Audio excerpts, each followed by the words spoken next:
So good afternoon, everyone. I hope you already ate something before you come here. And my name is Iris. I'm from Taiwan.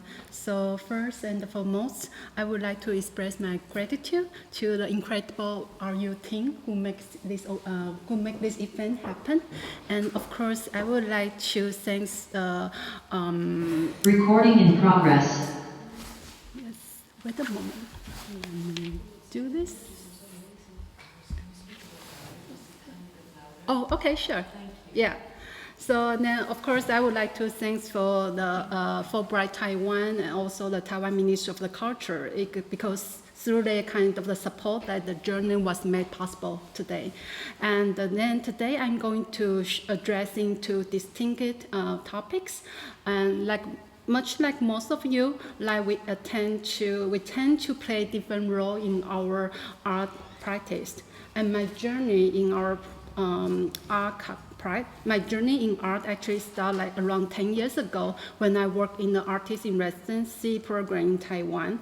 And this experience actually led me to collaborate with artists on various of the projects and also paved the way for my involvement in different kinds of the curatorial initiative. So the topic that I'm going to share today might seem to be jump one from the other, but I think that everything in my journey have been interconnected.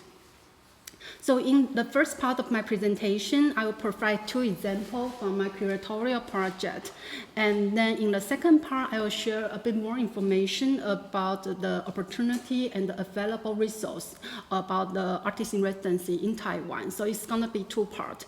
So I will try to slow down my tempo and hope it will be clear to all of you. And so the first one, I'm going to start with this first. So this is the project called We the Third Living Feast. And this is a collaborative effort involved working with two other teammates.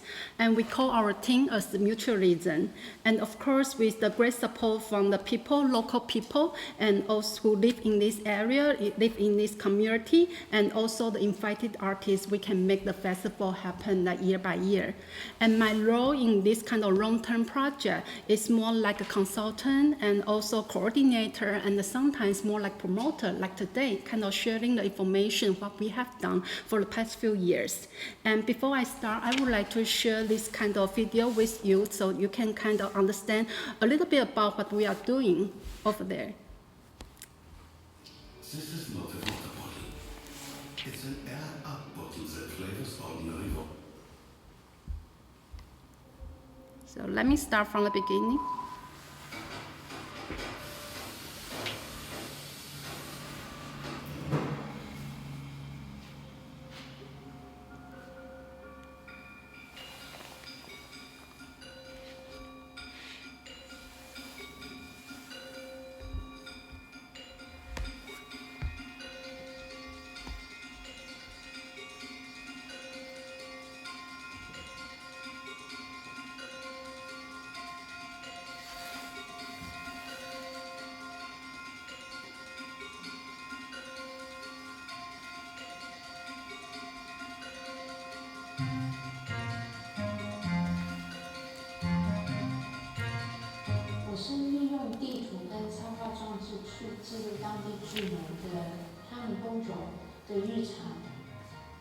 So this is the artist from Hong Kong and the artist from Taiwan, which I'm going to talk about her work later. And this artist from Taiwan as well. He makes glass kind of work. 因为萝卜是一个很廉价但很营养、很常见，某种程度设置跟台北市的关系有一点关联。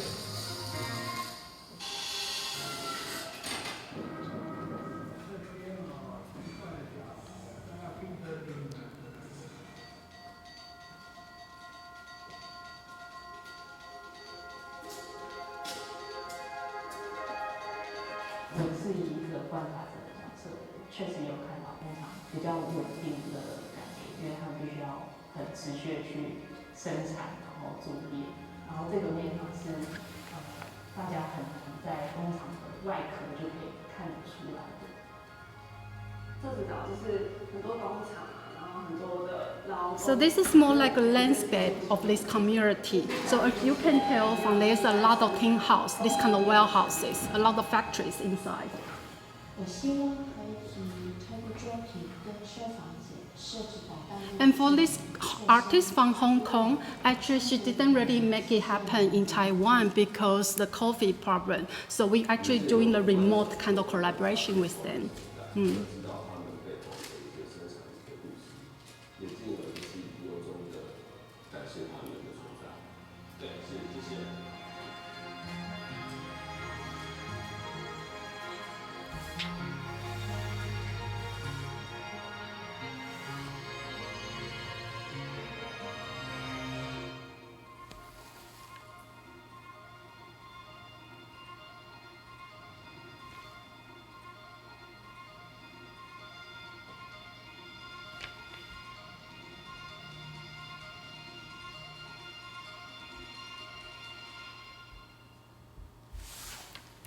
Okay.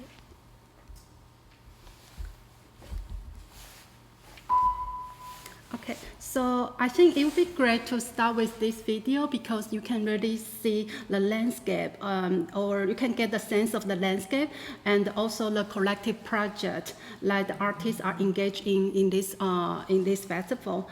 And then the particular video actually I just show is a short trail which we made it in last year, 2022, and actually we have more like edit kind of video online if you want to see the longer version. Actually each year we are doing at least 2 video for the document. And now I would like to share more about the background of this area and the reason why we were there. And so basically, so this is the map of this area. So you can see the yellow part. So it's the shape of the deck head, the head of the dock. So actually, this is the area we are always like being there every year, almost like once a year. And then I want to show you the reason, who live there and work there. And also actually inside of this area, they have different kind of stakeholders and also very controversial issues in this area as well. But then later, you see the blue one, like the Blue Curtain Studio. That's the place where I used to work, like before 2019. And also the second blue one is the Guangzhou Natural Park. That's another organization. My partner, as I mentioned, this project actually is more like collaborating with my teammate. They used to work there. And actually all the story is come from these 2 organizations like back into 2015. So I'm going to talk about the timeline a little bit later, but talk about the background, why we are there and why it is, I'm saying, a little bit controversial issues, a lot of spotlights kind of over there. So over the years, the area has been put on the spotlight because the spatial situation there. And basically, long story short, is like in 1963, there's a very serious typhoon, and which caused a super big damage over there. There's a flooding 3 days, and of course, there's some people pass away, some people die. And then so in 1970s, the city government kind of announced the construction restrictions, which has the inability to renovate a lot of the public service, public facilities, and also the houses for local people to really rebuild, to renovate their house. So it has been always a very kind of difficult situation for the local people. And as you can see from the video, you see a lot of this kind of warehouse. It's because the warehouses for the factory is easy because they just work there. So they don't really have to renovate year by year. But for people who live there, sometimes they are facing some problem because if they want to renew or renovate their houses, it's because the restriction actually not able for them to do so. So, and also because, yes, and so of course there's a lot of endless kind of discussion all about the land use, land development, environmental preservation, and the community right. And of course, I will have to say, in order to comprehensive understanding the difficult situation in this area, I think it have to be very careful and have to be really do a lot of research about this area. But then it's mainly because it kind of connected with so many different kind of stakeholders who are living in this area, and people also have different kind of point of view in order whether they want to be really developing their space or they want to be more like preserve as what they are having right now. So I actually just want to mention the controversial issues a little bit, but I think it's more important to we bring the focus back to our art project in this community. So this is the more like the timeline I mentioned about like why we engage there. So it's not saying like we just arrived this area last year. It actually started all the way from 2015, and it's organization I mentioned about the Gwandu Natural Park. They are actually the environmental education park area organization, and then so they start the natural festival, and on 2015, that's the first year they decided to have the one installation in this area apart from their physical space. And then so in 2016 till like 2018, these 3 years we work. I mean the space I used to work called the Bamboo Curtain Studio is a residency space. So we have many different artists who will stay with us. So we collaborating with the Gwandu Nature Park, and then have the art environmental education program inside this area for 3 years. And then so now we are more moving to the With the Search Living Fest. It's mainly because in 2019, all the teammates, two of them who used to work in the Gwandu Nature Park and me used to work in the Bamboo, we all left our previous organization, become more like freelancer. But we are still having a close relationship with the community people. And the reason why we are able to work in the community is also because there's a very key person who are inside the community. They are really welcome for the different kind of the creative person or different people to come to this community to work with them, also finding the beauty of this area. So I guess for most people, if you have ever done the community project, you will know if you have nobody, if you don't have any kind of key person inside of the community, it will be gonna be a little bit difficult for people from outside to work inside. Because for us, even though we have this kind of long-term relationship inside of this area, but we are actually still not living inside, working inside. So they still always have some kind of distance. So it's lucky that we have this kind of key person who really like inviting the local people to join our kind of the event year by year. So this is the kind of the structure. So of course this kind of living feast, I have to mention why we call the living feast. It's mainly because all this kind of controversial issue I mentioned earlier, actually it's very people put too much attention on this part, and all the people, all the researchers from outside, all the politicians, they really care about this. But for us, we actually more appreciate the people, their daily life over there, and because that is most important thing actually. So that's why we call our feast, the festival, as a living feast. And then we work with the development, the local community, and the Mutualism. Our curatorial team is more like curation and also execution. And then just for your reference, because I guess some people will ask us how we get the funding to do all the project year by year. Actually, it's more like project based. We apply for the funding from the city government, and in order to continue this kind of festival year by year. And each year we normally will invite like 4 artists, 2 to 4 artists. Every year is quite different, depends on the funding wise. Yeah. And these are from the 2022 all the way to 2020 all the way to the 2022. So from the first year, our team actually is already decided the theme of each year. So you're thinking about that, even though we didn't really get 3 years kind of funding, but we're still thinking if possible, we can do like at least for 3 years as a turn. So the first year is more like about the leisure time, about what they do during their I mean, it's more like, think about it. You are working all day, but you just need some time to sneak away from your work. And then, so we are kind of saying like, oh, so they will go to like have the tea with the friend or just go to a grocery shop to buy some sweet. And then, so we are talking about what is their life over there. And then the second year, 2021, is because it's the COVID time, and we actually happen to be named the festival as more like the belief or more like the hope, something like that. So sometimes we are engaged with the, how do you call that, the religions, local religions. So this area, they actually also have very kind of the important like local tradition religions. Every year they will do this kind of the walk around, bring the God outside of the temple and walk around to different family to give the bless to the local people as well.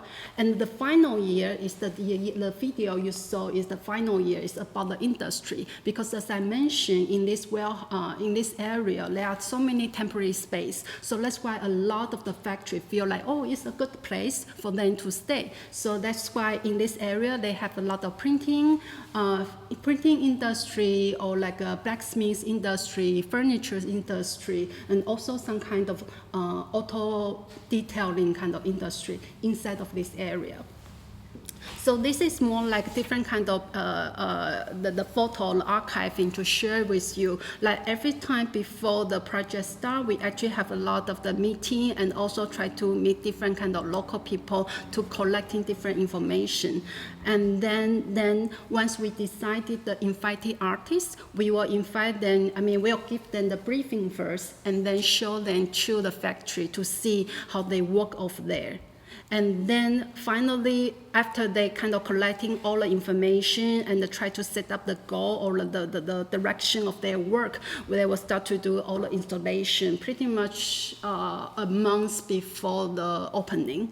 Yeah, and then because we are working inside of the community, so normally the opening will be quite big, and of course we actually feel the opening is more like for the people who live inside. So sometimes we actually, because we don't really have too much manpower, we cannot really like keep promoting in terms of the old Taipei city or some other kind of channel, but we are actually really focusing on promoting this opening inside of the community, because we think the artist's work who place there is also for them able to see every day. And one thing I probably didn't mention is that most of the work actually is that placed outdoor, so it also creates some kind of difficulty or challenge when we are working in this community as well. And so later I'm going to talk about two projects which has done by the artist who participate in this event as an example for you. So this artist, her name is the Zhang Yanchi, and she is the sound artist. So she actually we invite her to come inside, and she is, as I mentioned, she went to different factories and she made 4 different pieces. One is from the blacksmith kind of factory, the other is printing studio, another one is in the furniture studios, and then final one is in the auto detailing kind of the studio inside. And I'm going to share you with one of the sound piece. If you want to know more, listen to more about her work, you can also check her website. She's very good sound artist. I really like her work. I want to share you, well, just like 1 minute to hear things.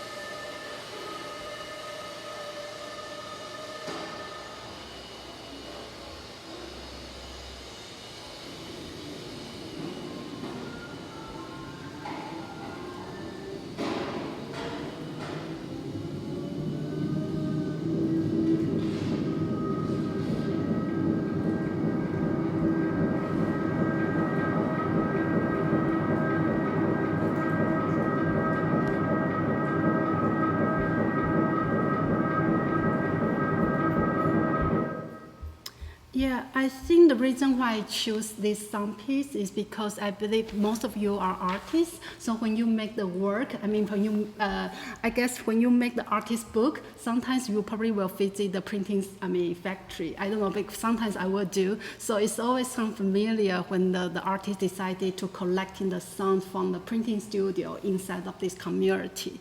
And then she actually, in the video, she actually mentioned the reason or her kind of observation when she entered to the factory. She feel actually inside the factory is quite stable because every day they are doing this kind of routine thing because they have the regular SOP in order to manufacture the piece. So they have followed kind of different kind of steps. So it's quite stable. Unlike when we see from outside, from the building, it seems like we have no idea what they are doing inside. But actually when you enter, it's like totally, you think quite differently as well. So she collect the sound and remix the sound and make using the sound to interpret the way how she see the space. And then, as you can tell, she is not just having she is both having the exhibition both online and offline. Online is the one she upload the 4 pieces on the Spotify and also different kind of streaming channels. And on site is that she's building this kind of small team house next to the auto detailing kind of factories. And then so it means that when people pass away, when people pass by, so they can also go inside, and then there's a postcard. I don't know whether she got the postcard here or not, but anyway, so inside of this house, inside of this tiny house, they will have 4 different kind of postcards. And on the postcard, you also have the QR code can link you to this online kind of the sound piece. So this is her work. Another work I would like to share, but it's not happening in last year. It was the year before. It's like 2021, and the artist's name is called Thomas. And Thomas, actually, he is from Hungary. And right now he based in Taiwan, and recently he also just married in Taiwan. I mean, from my experience when I'm working in the residency space, it sometimes always have some kind of, what do you call that, romantic stories. A lot of international artists come to Taiwan, they fall in love with Taiwan, and somehow they make another partner. So that's why they decided to settle down in Taiwan. And Thomas actually is also one of the case. So currently he is also teaching in the international school in Hsinchu, another part of the Taiwan, and also practicing as artist, participating in different kind of exhibition on site. And then his work is called the Aura. So basically, the reason why I bring this up mainly because we actually invite more community people to join this program, and a lot of them actually more like male, like the guy, because when we participate, when we work on the community project, most of the time it's more like a female. The mother, they will come to join with us. Maybe they will cook for us, cook for the artists, but we seldom see the guy to join with us. They will feel art is too far from me. I don't understand what you are doing. But because this time we find abandoned house, and we find it is a perfect location to do this kind of on-site project. So he said actually because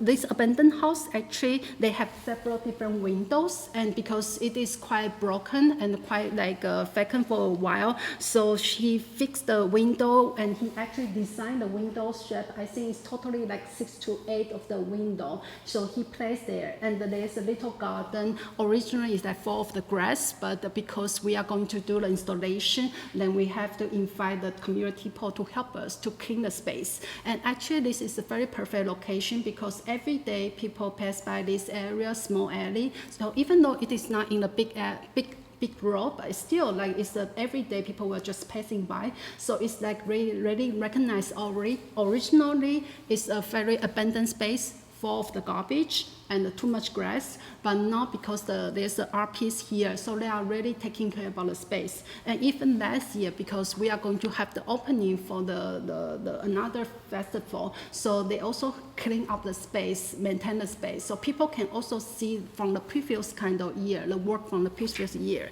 So this is more like the project we have done over there, and 2023 is actually this year, so we are still having the festival, and this year is quite different because we want to include or like invite more younger generation, younger people to join the project from the community, and they also take a role as a curator to really in working with the artists on site. So for us, the curatorial team is more like helping them. I mean, because we also thinking about this kind of community project, what kind of challenge we normally face. Everything is always about the communication because we need to talk with people, we need to some of the space probably was owned by the government, so then we need to ask the permission to using the space. Some of the place probably owned by the private person, individual person, so we have to find the owner. For example, the abandoned house actually was vacant for a long time, so we find the owner and then we have to talk with them, and luckily they are very happy and to have the space and also to install the work, and they also share the story with us about their ancestors, why they live here and why they live as well. So all these kind of stories bringing all the community back. And then because one more thing I want to mention about this community also, because the community purpose is already very active. So actually before us, they already started working on something inside of the community, try to make different kind of event for the people, but most of the time it's more like elder people. But we are more putting the art festival, inviting the artists to join the program, so it actually adding a little different kind of energy inside. And we are also always thinking that after we stop the festival, what will that happen? And for me, I think everything will still continue as usual. It will be just different because different people have different way to operating to do the curation in the area. But because luckily this area, the people is still very, a lot of energy inside. So we believe they will still continue in a very different form, and let's see how it goes. So this is more like the first kind of example I would like to share with you about the curatorial project. And then the second one, I will be more like, I don't know, just like sometimes will be a little bit murmuring as well, not reading my text, mainly because this project is about, I started to have this idea about to care about myself, like caring about, about the senses, about my body, mainly back in 2019, because at lifetime I feel this too, a little bit burnt out, of course, because I need a lot of job, and also I guess that's pretty much the time when the pandemic also just kind of get started. So everyone is a bit anxious in society. So I kind of curious about because in the, as a freelance, as I mentioned in 2019, I become a freelancer. So it means I don't really have a regular job or income. So it also create this kind of precarious kind of it's more like a mindset. So I always kind of feel like anxious sometimes, but at the same time, I also curious about how can I express this kind of feeling? Can I express in the verbal word or written word, or can I express in a more like a performance way? Because before I actually working more with the visual artists, so the way how we do is making, the artists do is making the object. But sometimes I also like to work with the performers because the way they express themselves is also quite differently as well. So through this project and through a lot of discussion with my friends. So for example, and also at that time, I kind of obsessed with the term called the embodiment. It's kind of trendy right now, and people are talking about what this embodiment mean. And actually in Taiwan, in Mandarin, we don't really have an equal word, like the embodiment as well. But I guess it's also, right now I still try my best to understand about it. But at the same time, because I also found out there's a lot of immersive kind of performance inside of the museum or inside of the open space. So I really like the people, how we see the object, how the object, the relationship between the object and also the viewer as well. I guess it's something similar like last week we went to the DR Beacons. We see quite a few work, for example, like Larry Bell. His work is like between the light, between the space, and then when you move, you also see quite differently. How is your body relationship between the space or in the performance, or even sometimes in the moving image? What does the body mean inside of the moving image as well? So these are the questions I kind of really feel very interesting. And I always have the kind of discussion with my friend, and something like, what does the body mean? Yes, as I said that before. So it's something like, if the art depicts the connection between the emotion and sense and forms, then how do this collective sensory experience come from the different individuals? Do the experience vary from different kind of cultures? Or when the body is as a perception carrier, how can the body perception be informed by internal experience or memories or external kind of stimulations? And then how can we visualize our body perceptions? It is possible. And then, of course, there's also a lot of this kind of emotional connection between the artwork and the viewer, as I mentioned earlier. These are the questions I kind of have with my other curator friend. I kind of talk back and forth. So then that's how in 2021 we have this online exhibition. So I really hope this exhibition is not be online, but it's also because the COVID, so we cannot really display in a physical space.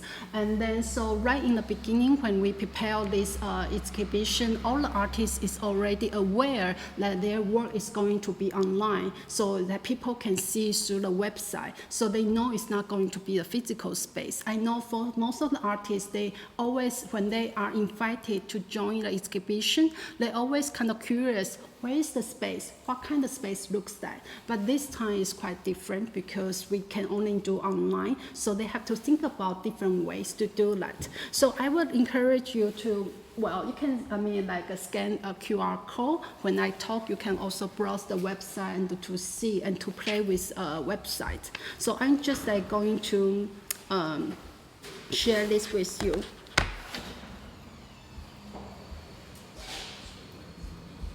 So I'm going to start with this. So in this project, we make this website. And then, so, I'm very happy to work with the website designer, even though there's a lot of interesting conversation in between, because the way how the web designers think is also the way, everyone is using different way in order to open the website or to engage with the website. So we actually spend quite a few time for a lot of discussion as well within the team. And then this one I want to mention first, mainly because we work, one of my friends, she is the choreographer and also the dancer, but at the same time, she is also the film director. And then I asked her, because we need to have some kind of documentary for this exhibition, but I don't want to be just very random, very normal, traditional way of the documentary, just invite the people to speak the way how they make the work. Can I kind of involve with the dancer inside of this kind of documentary as well, in this kind of video? So that's how she made in the end. I will also just show very short period of the clip. Yeah.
So we actually make the 4 pieces, and each one is that Well, ideally is that we can invite the dancer really working with the artist that we invited. Maybe they can have some kind of interaction, something like that.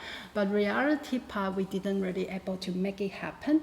A lot of reasons. One is still the pandemic issue because each artist actually they live in different cities, so it's kind of hassle to bring so many people to different studios.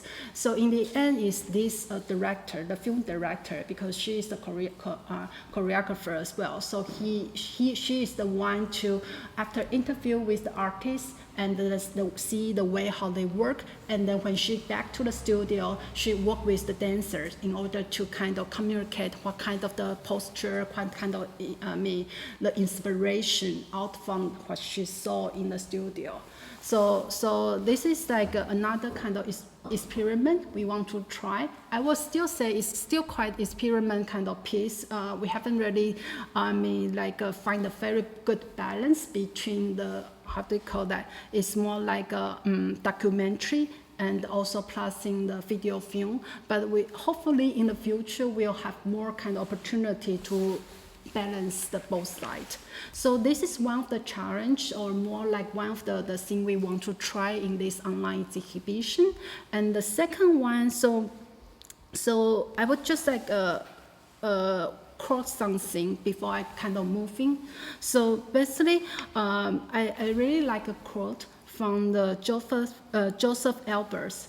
So he said that learn to see and to feel the life, that is cultivating imagination, because there are still marvels in the world, and because life is a mystery and always will be, but be aware of it.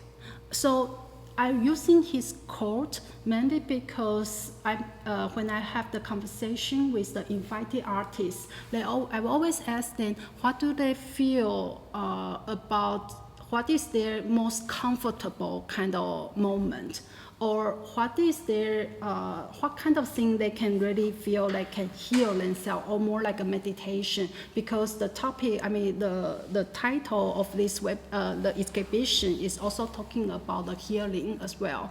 So and also I asked them what is their core to making the art piece as well. So for this exhibition, it's always kind of going back to their initial kind of intention, or initial kind of the thing why they want to create, when they want to be the artist. And I think it's quite perfect to work on the website as well, mainly because for them, when they are invited to have the show in the physical space, normally it will become more like a really ready-made object.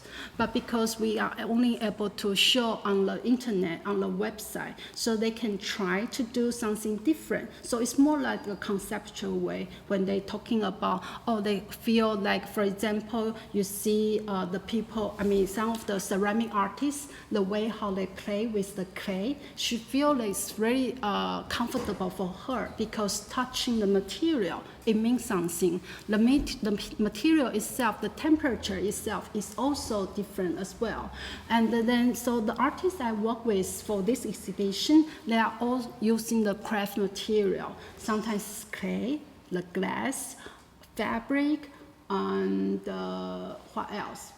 Yeah, and the metal as well, some metal as well. So I want to show you, I think I can still show you like two pieces, two artists I work with, and then it will be something like that. Sorry, I will make this as the final one. I will do this. Yes. So that's another kind of mission we are trying to do in this website. So we will have this kind of different interactive kind of small game before we start to show the artist's work. So then you can play with that, and sometimes it will change the speed as well. So this is kind of tricky because we try to figure out, normally if we want to keep the audience to stay on the website, how can we kind of really, doing that? And then, as I say, because even they actually, most of the time when they have the exhibition, it's mainly the object. But because this time it's impossible because it's on website. So normally the way how we archiving is through the image or the video. And she's actually always working with the fabric, the installation, but this time she's using this as her work. Her name is Kang Ya-Zhu. She is very good fabric artist, and I think if you want to know more about her, I definitely want to share because I feel she's super productive and super enthusiastic about all different kind of fabric and the way about the weaving as well.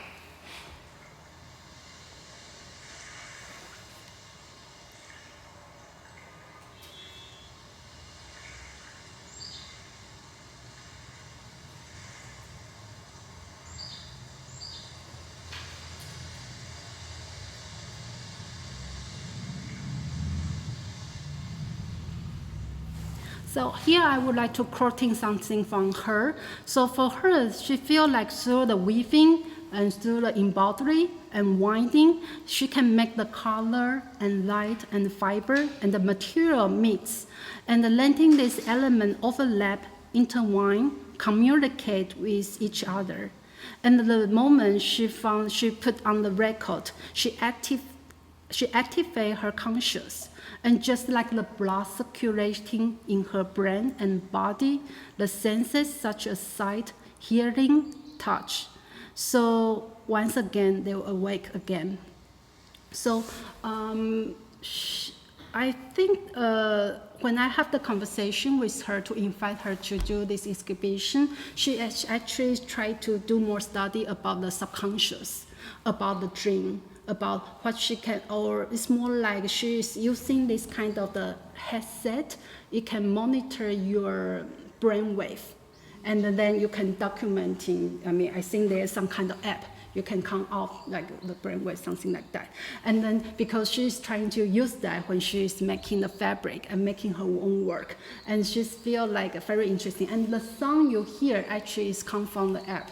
So when she's using this kind of the headset and doing her work, and also listen to this kind of very meditation kind of sound, and then she start to make wave. And I think right now, because I asked her about the pattern about the brainwave, she said she still try to do some research about it because she haven't find out some kind of the pattern so far, but it's more like experiment for her. And I think for her, she feel it is a kind of perfect time to do this experiment through the online exhibition. And one final artist I would like to share in this exhibition, and it's also kind of try to wrap up the example that I'm going to share. So is this artist. She's a ceramic artist. Her name is Huang Hongyu. So this is some kind of the project we do. It's also some kind of game, but yeah, to raise the water. And mainly because it's from this video.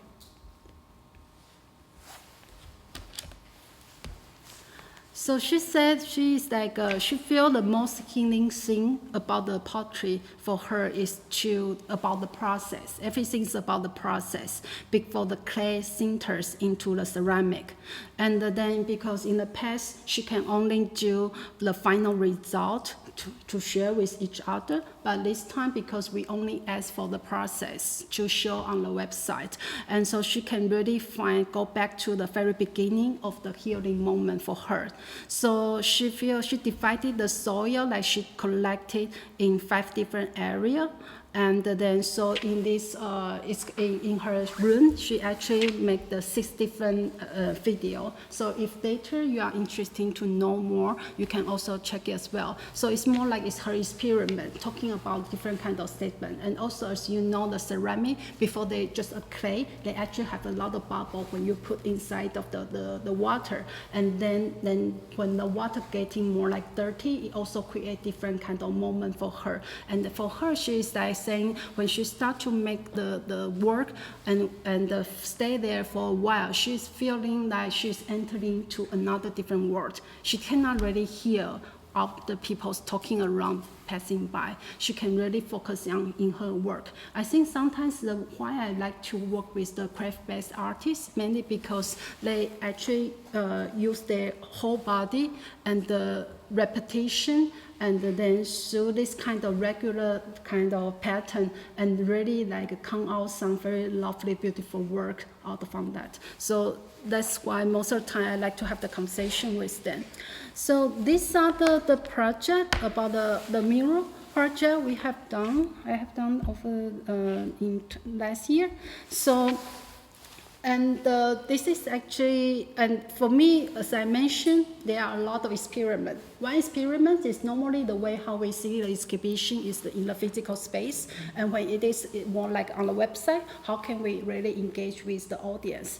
And secondly, I try to use this kind of documentary into more like combining the contemporary dance in between. How can we balance that? Even though, as I say, it's still very experimental, so but we are still trying to do more in the future, perhaps. And also, actually, there's one thing I didn't really share with you, but maybe you can check when you are, browse this website. It's called the Close Your Eye and Lesson.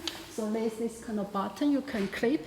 This is more about the, how do you call that? Because right now in Taiwan, we are also quite focusing on the inclusion, the accessibility. So for people who are really cannot really see, they can also click the video, click this website. But unfortunately, we can only do, because the budget-wise, we cannot do the English version, so it's all in Mandarin, but the text actually is specially write together with the people, with the consultant who work with a visually impaired person. So the way how we describe the work is not just talking about the idea why the artists make the work and about their background. Sometimes they, in some of the paragraph, we actually try to describe the object, what does the object looks like.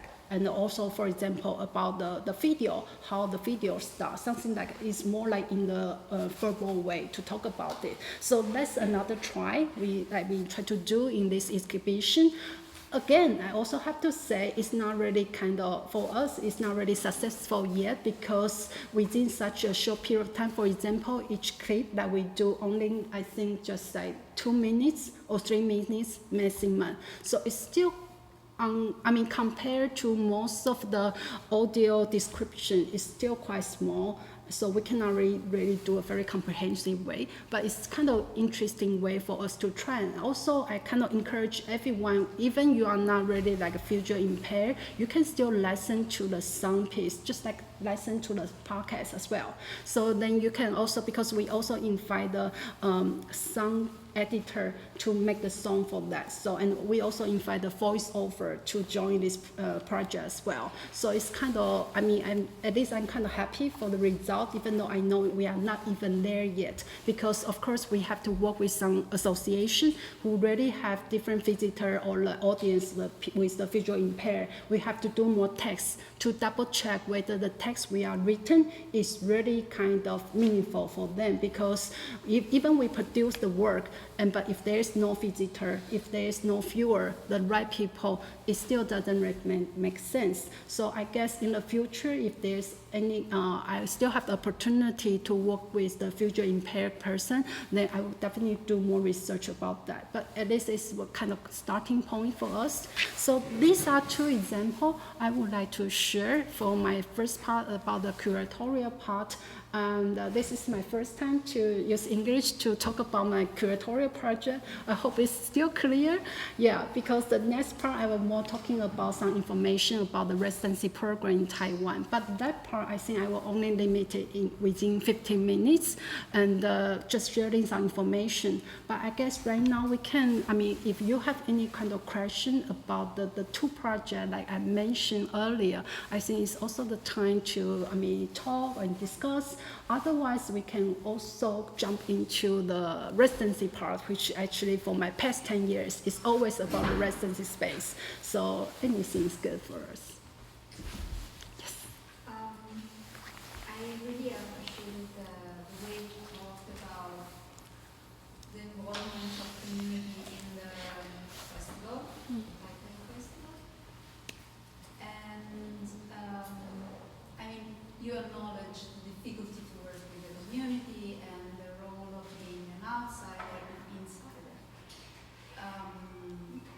And of course, you said you are an outsider, as well as the artists, I guess. I don't know if the first question is, all the artists are Taiwanese or they are international?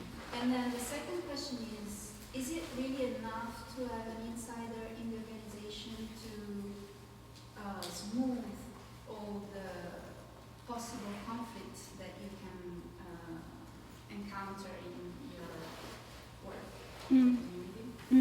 So first of all, because the project is, this year is the 4th year, and then so for the past few years, we mainly actually still Taiwanese artists. One reason is also because for the past 3 years, the pandemic, so not so much people can come. And the artist I mentioned, the Thomas, he's from Hungary. He actually, at that time, he was in Taiwan. So we are able to invite him to join, and we know him before. So that's why it's quite easy. And he also had the experience working with the community. So that's another key, like when we invite the artists, we are also hoping if they have this kind of experience working with the community, like with great, because working with the community is also not really easy as well. Even we have the team really able to helping them to connect, but and also another one I mentioned in the video, there's an artist from Hong Kong. She's supposed to come, but it's also because the pandemic, she's not flying. So that's very interesting collaboration with the local people, because we invite 2 people from, we found the 2 young people in the community. They actually want to really understand about their hometown as well. So they become her eyes. So they become her eye and the leg as well. So 2 of the young people actually really working inside the community to talk with the people, to collect all the information. And through the online meeting, we are sharing information to the Hong Kong artists who is not able to join in person. And then they actually work, I think, at least 3 months or 4 months, and quite intense conversation. And each time the artist from Hong Kong, she is also giving different kind of instructions, say, because she's more like outsider, which is also perfect as well, because she didn't really able to enter to the space. So she's using her own way of thinking, her own idea to ask. And then, and the eye, actually, these 2 young people can really helping her to answer her or finding different kind of information back and forth. So this is also more like collective project. And as I said earlier, like we are quite lucky to have the local people to support us. So whenever we really want to find a space, or we want to work with different kind of, sometimes artists say, oh, I want to work with the female elder people, or I want to work with certain specific kind of group. The local people is really kind of, gather their kind of networking resource inside the community to helping us to find the right person as well. So that's why I say, I actually feel like even if in the future we left the community, when we say we left, it's like saying we probably will not organize the festival like we did every year in the future, but still I feel the community is still able to carry on a lot of things, because they already did that before we enter, and they probably we're just giving different kind of idea and possibility maybe in the future. That's also the reason why this year we are inviting, as I mentioned, the Hong Kong artists working with 2 young people, local people. This year one of them, he is actually become the curator in the exhibition this year, because we want to pass to other people. We want to give it back to the community. Hopefully they can also keep running by themselves in the future. So that's kind of idea I mentioned. And I think our team is, because our long-term relationship with this area and long-term relationship with the key person, is really able to make it happen, hopefully.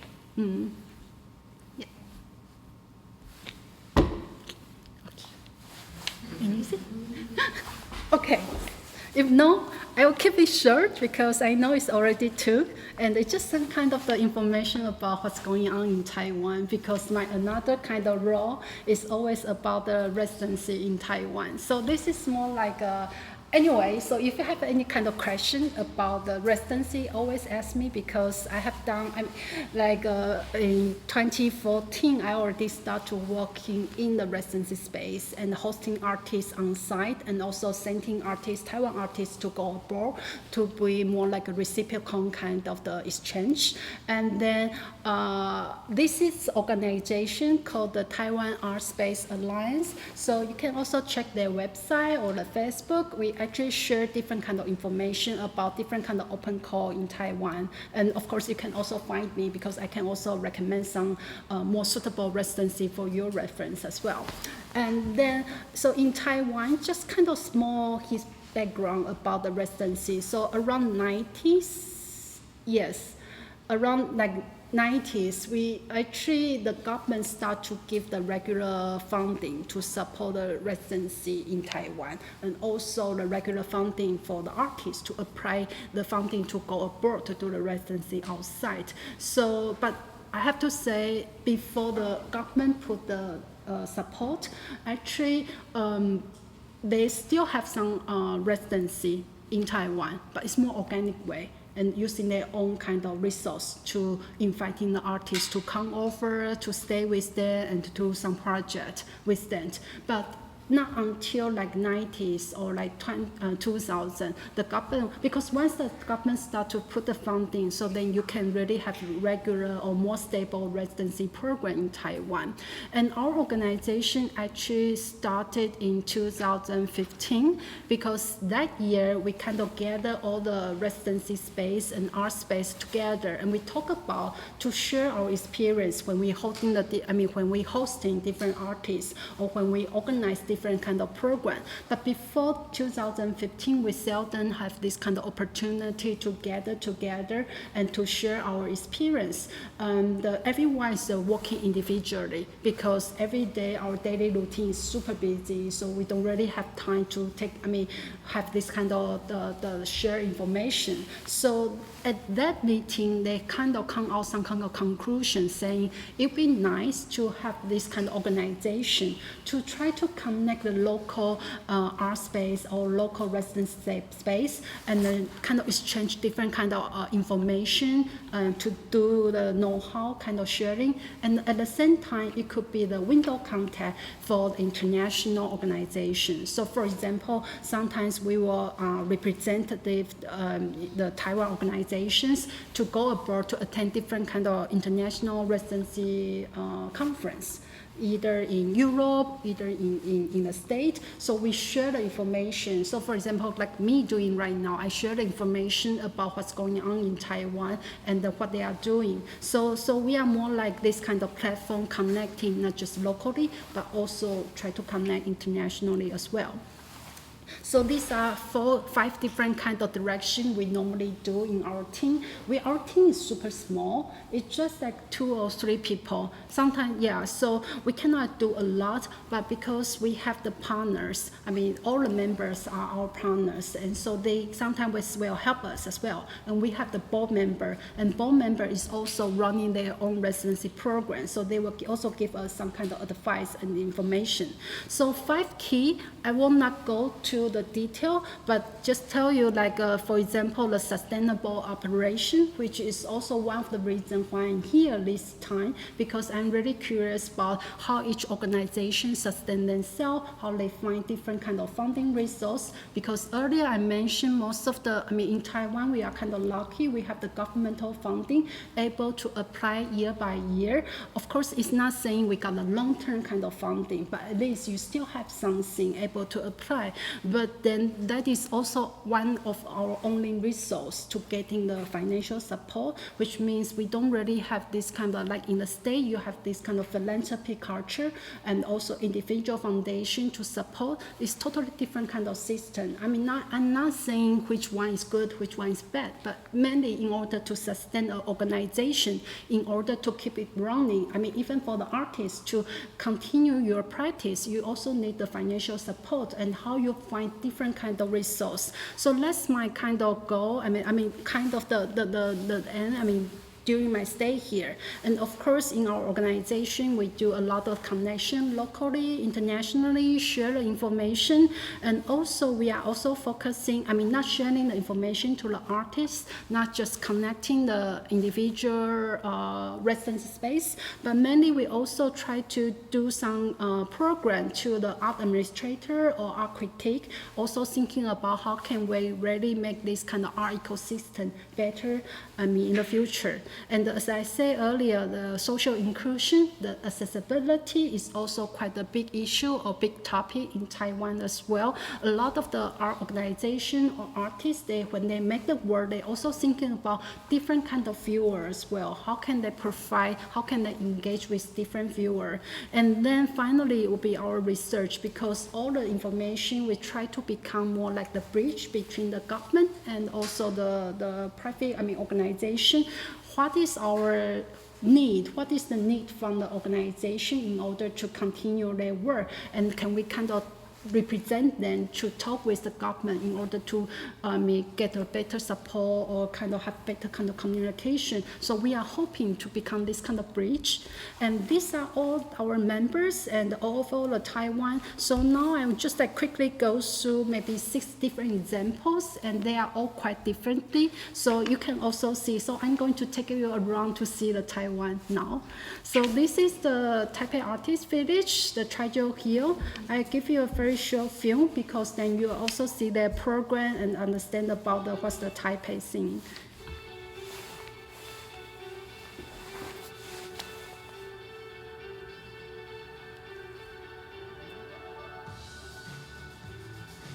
Hi, my name is Mathilde.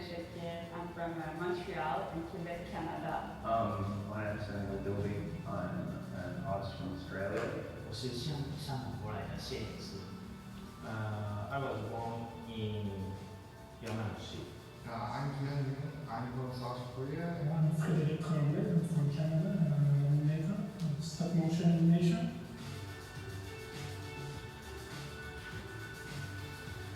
台北是一个可以很慢的地方，也很复杂，因为它的历史文化有一种挣扎的感觉，复杂的地方有大赛的地方才有它的魅力。This is a very good temperature for me. I love the old architecture. Mixture of present and past, and mild climate and people. Really kind of almost empowering in a way to be in a place where it's really okay to just be openly queer and visible, and I've met wonderful people based in the city. I was very surprised to see how calm Taiwanese people are, except for the scooters.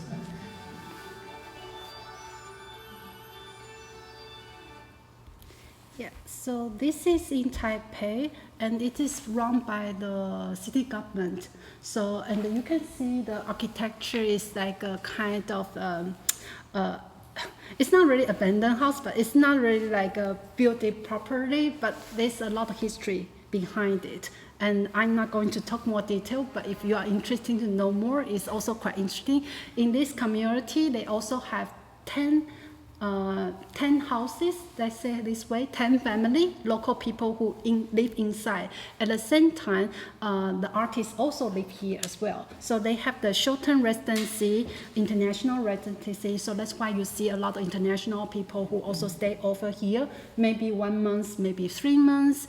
And then they also have long-term artist studios. So for the Taiwan artists, they can stay a bit longer, maybe a year, up to 5 years, depends on the contract. And then they also have some kind of different project base. And the main reason why just for your information, the 6 different examples I'm going to share, they all have the open code. So that's why I kind of pointed out today. So for this one, I think they provide the accommodation and the studios. I'm not exactly sure whether they can support other kind of resource. Depends on each year. The funding wise is quite different, but they do very good. Open call, and they have very good selection. The artists are also very nice as well. The team. So they start in 2000.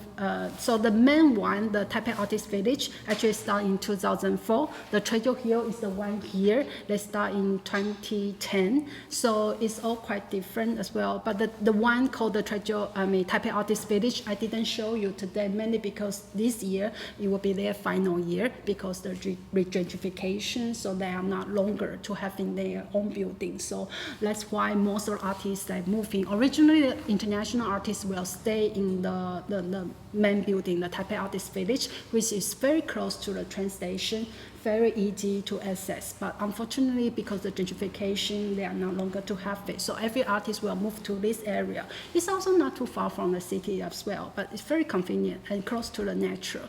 Another one I want to share is also still in Taipei, but this is more like a theater background. So perhaps I didn't really mention earlier, almost all the residency space in Taiwan, they are actually welcome all different kind of discipline artists. Visual art, performing art, cross-discipline, sometimes curator, researcher is all welcome. Depends on each year, they're different kind of thing. And this is more like based from the theater. So they actually started theater in 2006, and then from 2020, they start to have their own kind of residency program. They provide a studio, rehearsal space, and they have this kind of annually dance festival, which is really encourage the artists to join with that. And of course, they are located in the local area, so they also do quite a lot of community engagement project inside. And then, so this used to be the sugar factory, actually, used to be. But later on, you will find out most of the residency space in Taiwan, they actually used to be the factory before, and that is also because I think the government or the space, they cannot really offer the really like just built it for the artists kind of space. Most of the time it's because there is a vacant space. They renovate it and they invite the artists to come inside. I think internationally it's all pretty much the same as well. And in Taiwan, because we used to be colonized by Japan before, so that's why we have so much legacy in terms of the building. So like this kind of warehouse is still there, the sugar factory and also different kind of thing. So this is the warehouses. So we are moving a little bit further down. So we are going to the Hsinchu right now. So this residency, they actually slightly different, like the Taipei Artist Village, which run by the government. This is run more like they have the foundation behind of they actually use more like individual foundation to run the space, and behind the foundation is the technology company. So they work with the city government and then to hosting the local artists, international artists, using their warehouses as a studios and also exhibition space. And I quite like the way how they do their exhibition, because in Hsinchu, unlike in Taipei, maybe people always go to see the exhibition, they know what is art, maybe some of them, but in Hsinchu, they actually, when they do the exhibition, they're always aware or be careful who is the visitor, because they also want to let them know what is art and what is artist residency mean. So when they do the exhibition, they also do a lot of this kind of I won't say educational, but it's a lot of explanation, and also try to involve people to involve them with their project as well. So they're really paying attention when they do all the programming locally. And then we go to a little bit further down. So this is in Tainan. It's called the Xiaolong Cultural Park.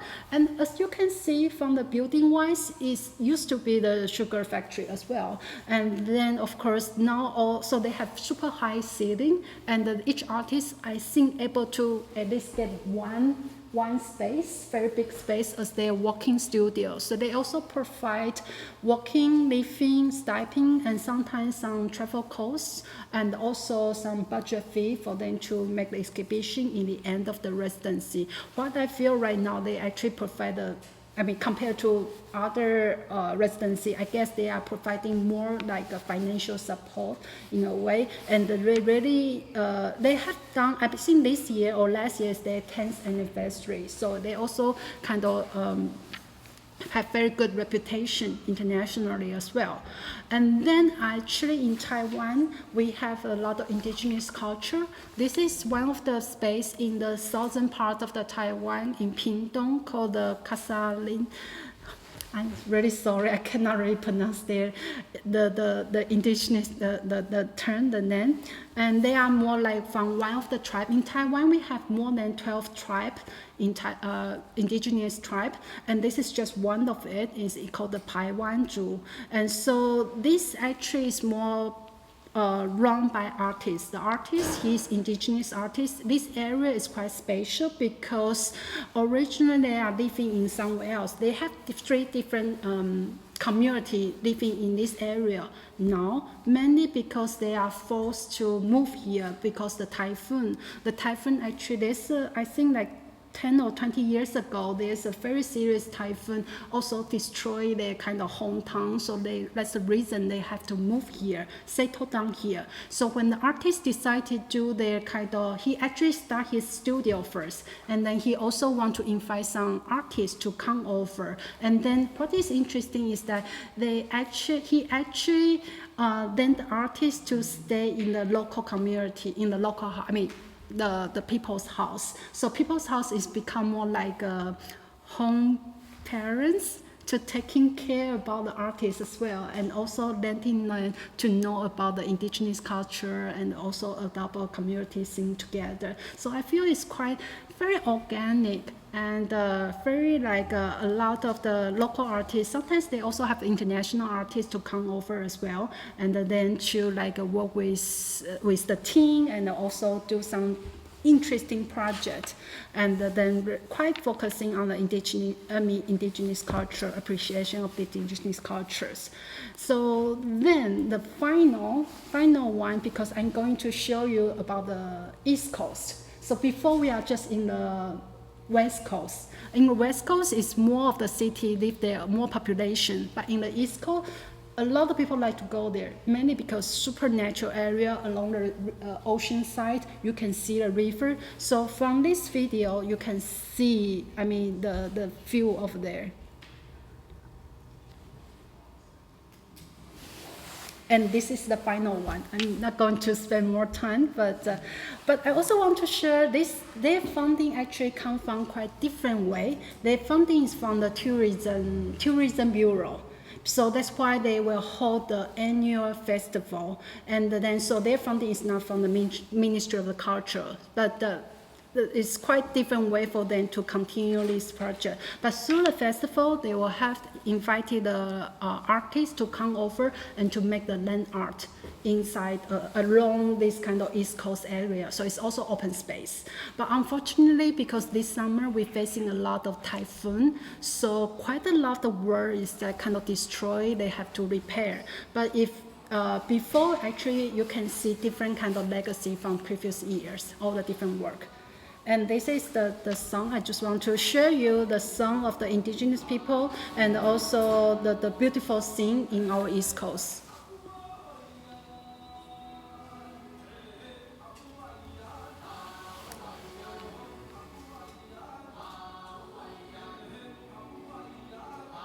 And this singer, he is very famous indigenous singer right now, and he actually especially made the song for this festival this year. It's called The Courage.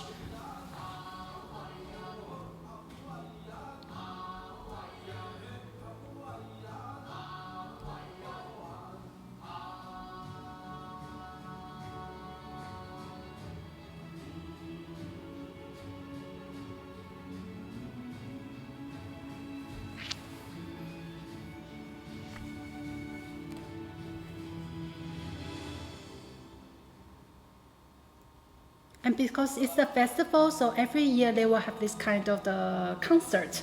And then what is beautiful is their background is you are facing to the Pacific Ocean. So you'll see the sun, the moon rise. So they always say that, and I think they always choosing the full moon as a kind of festival day. The concert, for the concert.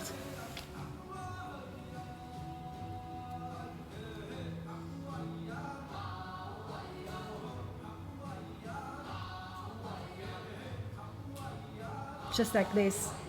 It's really amazing.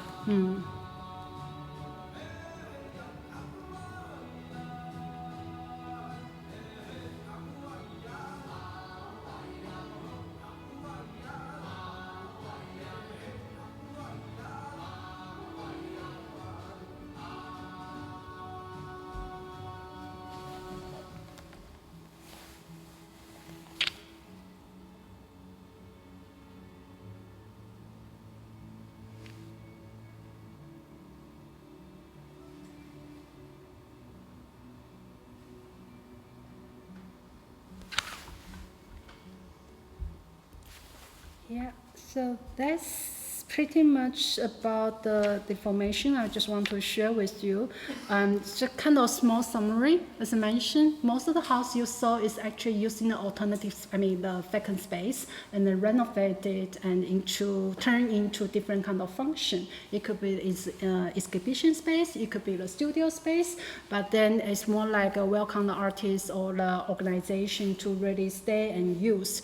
Unfortunately, not most of them are like really just made it for the artist kind of, the original need for the artist, but still they are able to use the space. But it also means, because since the space belong to the government, the funding is from the government, so they have to fulfill a lot of community engagement projects. For example, some events, some workshop, and that's exactly why as earlier I mentioned about the curatorial, co-curatorial project, about the community one. So in Taiwan, the community project is quite something. A lot of different artists is working on this direction, or even though they are not working this direction, is also fine, because workshop is okay as well. Because sometimes I feel the host is not really saying like you have to do that, but it's more like sharing your practice with the people who come here can also see, because most of our space,